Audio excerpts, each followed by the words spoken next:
you can start saying, wow, I don't have to carry that anymore. I can put that away. I've thought through it. I've figured it out. It's there. It's part of me. It's never completely going away, but I just can completely be responsible for who I am, acknowledging those are the challenges I still may face. I don't have to blame anybody else. I can say they were again doing the best they could and just kind of walk away from it.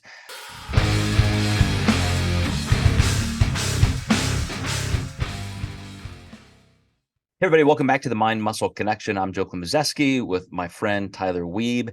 We're going to talk about maybe the weirdest thing we've done so far on this podcast. Two bodybuilders, two coaches who deal with performance and nutrition and strength work, and we're going to talk about forgiveness.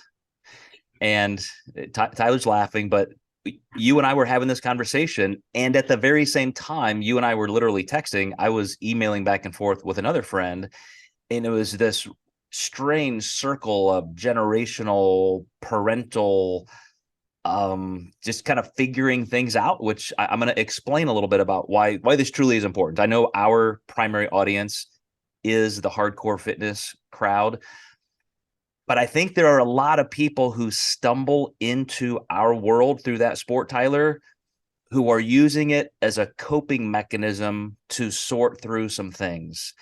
There are a lot of people who, through kind of physical change, which is totally common in therapeutic realms, where you're trying to change your physical nature, your physical appearance, because you want to get away from who you were or who was traumatized in the past, that part of you. It's so common. I am not a mental health therapist. I'm not going to get out over my skis on this, but I do want to say that in the context of what you and I were talking about, I'm 53, and I said it was probably in my mid to late 30s when I started figuring out, like, wow, I I never thought I had like parental trauma. I didn't think the parts of my personality that I didn't necessarily like, I didn't know that those were directly from I loved my parents. I loved my mom. I loved my dad. I thought they were great. And for the first time, I felt like I was seeing some perspectives that I hadn't, and that childhood me was falling away. And I was able to look back and say, okay, like I'm going to get to the point where I re-accept that my parents were good people trying the best they could. But I was like, holy shit, like they messed me up in a lot of ways. And I don't think I would, yeah, I can say emphatically, like I've never gone to therapy because, oh my gosh, this happened when I was a child or my parents did this.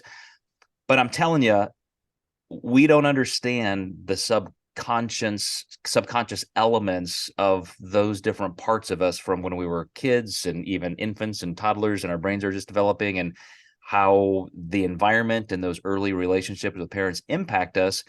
And I know, like I said, it's going to be a big leap to come full circle back to our fitness crowd and how we may be using parts of fitness and health to just cope and insulate away from some of that pain. But I'm just really curious, because of our conversation, this Tyler, if that made you see things a little bit differently. Like in what sense? Like how in terms of forgiveness, in terms of how I view fitness and how that's kind of brought up things like in what kind of maybe specific sense? Well, I don't know how much you want to share, but I will remind you that you mentioned, hey, Joe, I'm reading your manuscript on your fatherhood book, and it's making me kind of sad. And I said, how so? And you said, Right. wow, it made me realize, like, I didn't have some of these things. As you're talking about father-son relationships intergenerationally, like I don't think I got that. And I kind of now am seeing that. And so you were, again, I'm using that analogy or Yeah. illustration that you kind of see things through new eyes at different times in your life. Right. Yeah. And for me, it was it took a long time to kind of get there along my journey and my path. And so, I think it was just even unpacking so many other different things that, as I was starting to do that, perspective was starting to shift. And I think, the more I started to get a handle on, certain aspects of myself, it was kind of like a point where it's like, okay, like I don't need to consciously now be thinking about that or working on that, because now it has become more subconscious. And I almost find that as you kind of start to get more subconscious things, that as you start to work through it, like more and more stuff's to crop up, right? You're kind of like, starting at the top and you're kind of digging your way down deep. And it's like kind of, onion layers, if you will, if, our daughter's getting into Shrek. So I've been watching a lot of Shrek. And so, has been a lot of that. And I think just then even having a kid myself for the first time, within the last 2 years, that obviously has now shifted, a big different change in perspective and how I look at things and how I view my life and the experiences I went through. Because I mean, that's just one thing I don't, you just can't know until you're there. And so I think then that was just a whole other perspective shift, beyond just all that, the personal work I had been doing the years before that. And so, yeah, I think it has changed and it has adapted and evolved as, I've gone through and worked on all of those things and have been open to change and, internalize myself a lot more and a lot more thoroughly. And so, yeah, I think you can't help but have, different perspectives and how you kind of view things as you go through that. Well, I'll say that my son just had his first child, and I can even see now how he views me differently because he's now a father. And that's why in that thesis I wrote, it's all about the intergenerational aspect, that role of fatherhood. And I'm speaking as a father, obviously, for mothers and parents of different genders. I mean, it is uniquely different for every person, but this can even happen just through different relationships. And I'm going to go through what I just mentioned with my mom and dad and tell you how I came out on the other side. So first, it's just this state of obliviousness. Like I am who I am, and this is it, period. Then I start unraveling, like, wait a second, I'm hypercritical and I'm hyper protective and negative and catastrophic. And I don't like that about myself. Like I said, in my mid 30s, I started saying, like, wow, that I just described my mother. And I'm very sensitive to criticism because I saw her criticize my dad. Your dad is your hero. He's warrior, dad, hero, everything. And in her eyes, he could never do anything right. So she just whines and bitches and complains and blames him for everything. Even as an adult, in my 30s, 40s, I could get on the phone and first thing is your father, and I'm like, wow, like I I have spent my whole life trying to insulate my way away from that criticism because I'm projecting my mother and father's relationship onto myself with other people, my spouse. So I'm like, gosh, man, I don't want to be that. And then I start like really being angry at my mother for this. And then I start breaking through to the other side and saying, you know what? She's that way because her mom was that way with her. And she's doing the best she can. And she had disappointment and disillusionment and loneliness in her life. And all the, and now I'm an adult, I'm a parent. Like I can be okay. I can go back to loving my mom for exactly who she is, forgiving her for those things. And it's not until you do that, Tyler, this is the impact on all of us, fitness community or otherwise, where you can start saying, wow, deep breath. I don't have to carry that anymore. I can put that away. I've thought through it. I've figured it out. It's there. It's part of me. It's never completely going away, but I just can completely be responsible for who I am, acknowledging those are the challenges I still may face. I don't have to blame anybody else. I can say they were again doing the best they could, good person, love them, love the good parts of them, and just kind of walk away from it. It took me 40 years, to realize it, acknowledge it, and work through that.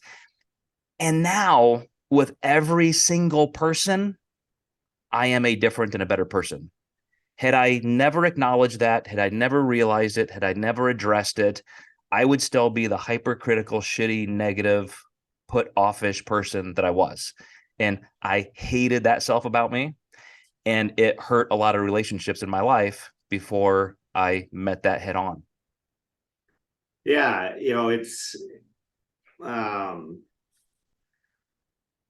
it's kind of like, what was I gonna say? Shoot, I just had a thought here. One of the other points I was gonna make was, this is kind of like almost evolving from our podcast last week in, turning negatives into positives, right? And having that be a part of your story, like you mentioned, but almost not necessarily, seeing it, from that objective viewpoint as negative, but an opportunity to get to know yourself a little bit more and to understand maybe why you do those, those negative things, and where is that coming from. And that was part of going through this. It was like, yeah, hey, like I learned something at the a core almost of why I do certain things, and it most likely stems from X.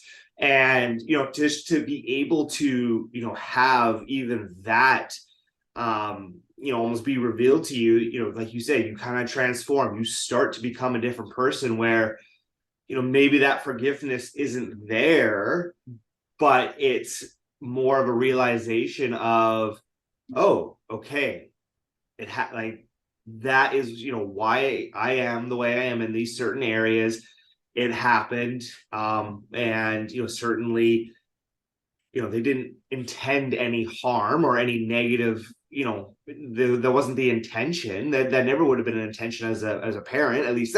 I no, I guess every parent is different, but just even knowing mine, that was never the intention. And so it's okay, but it's not okay. And you kind of have to straddle that line almost until maybe full forgiveness can come about. But that doesn't mean that you can't kind of have these two things be true, where yeah, maybe that forgiveness isn't there, but you can be okay with it internally, and how it has molded you into who you are, because now that has given you that next step for yourself. And I think for someone who is probably on this path and has gone this far, that just becomes easier and easier of yeah, it was pretty emotional over through the first few days of having this this insight, but it kind of quickly healed. I felt like there was not much else to explore, at least not for now. I felt like there was a part of me that had kind of healed and changed. I understood myself a bit more, and now I'm able to move forward as a different person until the next thing bubbles up. And but it's almost not even now trying to push it, and it's just to the point where I'm just like, okay, like what's going to come, what's going to happen, continually analyzing my life and take it as it comes. Well, in that process, what you just said about you're now a new person and you go on to the next thing, that's exactly what I mean. And I don't want to overstate that maybe that was like a transformational part of my life. It certainly was that, but there might have been other things happening in that same area. But I now, because I can say with more than just a binary dichotomous, like good, bad, right, wrong kind of viewpoint, say, wow, I can still love this person, forgive this person. Maybe there's not even anything to forgive. Like, it's just like that. We're all doing the best we can. And I can parse apart the good, the bad, and move on. And I can take responsibility for it. Now I do that so much more easily with other people. I look at other people, and instead of saying, wow, that person is a horrible person, I can say, they did something that's probably not their A game, wasn't their best. I can still look at the good parts of that person. I am so much less judgmental because I was able to really dissect a foundational, critical relationship in my life with my own mother and say, man, if I can do that there, I can be more accepting and forgiving in that way with everybody, which is exactly the opposite of what I was because of my mother's personality. So it was it really did, as you said, it made me a foundationally different person. Yeah. Yeah. I think, kind of talking, along the same lines, you're able to put that, that ego aside even more, your own ego, and focus, like you were saying, just on other people. You are going to be able to drive more conversation, drive more friendships, because you have something to share, and you're not constantly thinking about yourself and me, and yeah, maybe that wasn't that A game for that person. Maybe something is going on, and you do tend to have, that empathy, because, working through your own stuff, and then you kind of go, wow, like, people could have gone through something far worse, in their lives. And I know we've kind of talked about that before on this, and yeah, it's just such a big empathy driver, and being able to just have that space to bring in people and to hold and to kind of have that perspective of,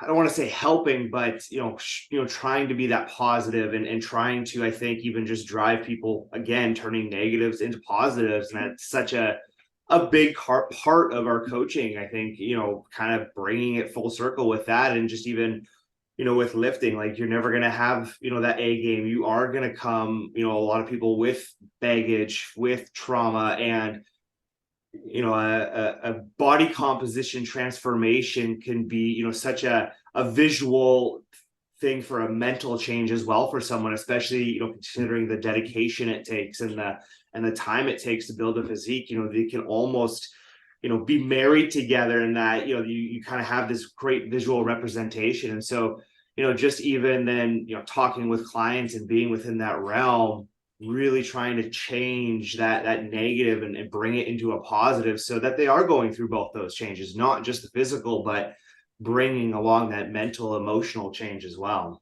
Well, I'm going to give you a story of a client to allow us to spend the last couple of minutes really talking about our physique sport and performance culture. And I really, this is another mother story, but I don't intend this to be all about parental stuff. I mean, forgiveness and wounds, like, that can come from other places. But I have a client who is very, very self-critical, a perfectionist. If she's not making the progress she wants, it's just self-flagellation all day long. I mean, when I say, like, negativity just pervades from this person, and I get it. We all have different personality types. I love this client. I've been working with her for a long time. She said something the other day that just felt like I got punched in the gut. She said, I've been having a bad time because my mom's health is failing, and we had to move her in with us. And now I'm dealing with an ailing mother. And this woman has never liked me. She's always hated my guts since I was born, and she still does. I'm like, what the literal fuck? When you can say my mother has hated me since birth, shocking that you're self-critical in that you're using physique sport and weight loss and image to try and make yourself look more acceptable, feel more acceptable. Talk about a wound that has lasted a lifetime. And that's what I mean by forgiveness. Like, if I could have this conversation with this client and say, man, like, of all people, you need to bury this. Like, you need to bury this wound with your mother, and it needs to go away. And you need to realize that you are worthy, you are beautiful, you are everything you need to be, even though the most important validation you should have had in your life, you never got. Like, that is, I mean, I can't find an example any weightier than that. Yeah, that's tough. That leaves me speechless. I could not imagine the weight of that, and having to carry that on an everyday basis like that. Yeah. Wow. Well, let me say this then to finish. So many of us get into this pursuit in this life because self-improvement, competitiveness, like, we want to be our best. That's great, all positive stuff. Some of the etiology of that is rooted in negativity. Some of it is because we're trying to be better than somebody told us we were, or worthier than somebody said we should be. And it's just like, it's there, it's in a lot of us. And I would just ask people, especially based on that client story I just told, it doesn't mean you have to give up this lifestyle. It doesn't mean you can't pursue being better and so forth. But man, if you can isolate and forgive and push some of those negative things to the side and do it for positive reasons, I think you're going to find what you were looking for when you set out on a journey to be your best. Very well said. Very well said. I 100% agree. All right, Tyler. Thanks, man. Always appreciate your willingness to discuss these things. And you guys who watch and listen, thanks again. Pretty heavy stuff once in a while, but that's why we're here. The Mind Muscle Connection. We'll see you next time.